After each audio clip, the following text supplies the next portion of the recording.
Hello guys, வாங்க இன்னைக்கு மல்லி சீரியல்ல என்னெல்லாம் நடக்குதுன்னு பார்க்கலாம். நம்ம நினைச்ச மாதிரியே விஜய், வெண்பா, மல்லி 3 பேரும் சேர்ந்து ஜாலியா டான்ஸ் ஆடிக்கிட்டு இருக்காங்க.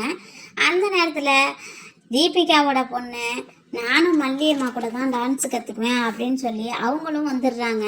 வெண்பா குட்டியும் தீபிகா பொண்ணும் சேர்ந்து மல்லிக்கிட்ட டான்ஸ் கற்றுக்குறாங்க. மல்லியும் டான்ஸ் கற்றுக் கொடுத்துக்கிட்டு நிற்கிறாங்க.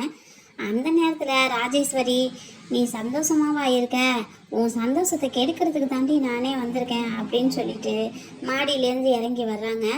என்ன பண்ணுறதுன்னு தெரியாமல் பக்கத்தில் இருந்த தண்ணி பாட்டிலை எடுத்து கீழே உருட்டி விட்டுறாங்க. மல்லி ரொம்ப இன்ட்ரெஸ்டாக டான்ஸ் கற்றுக் கொடுத்துட்டு இருந்ததில் அதை கவனிக்கல. அவங்களும் அந்த தண்ணி பாட்டில் காலில் பட்டு அவங்க கீழே விழுந்துடுறாங்க. அவங்களுக்கு நல்லா அடிபட்டுறது, அவங்களுக்கு ரொம்ப வலிக்குது, கத்துறாங்க. வெண்பா குட்டி, இப்போ தானே டேடா இங்கே இருந்தாங்க, எங்கே போனாங்க அப்படின்னு சொல்லிட்டு, டேடா மல்லியம்மா கீழே விழுந்துட்டாங்க, சீக்கிரம் வாங்க அப்படின்னு சொல்லி கூப்பிட்டுக்கிட்டு இருக்காங்க. விஜய் எங்கே போனாங்கன்னு தெரியல. ராஜேஸ்வரி அவங்கள ரொம்ப நக்கலாக பேசிக்கிட்டு இருக்காங்க.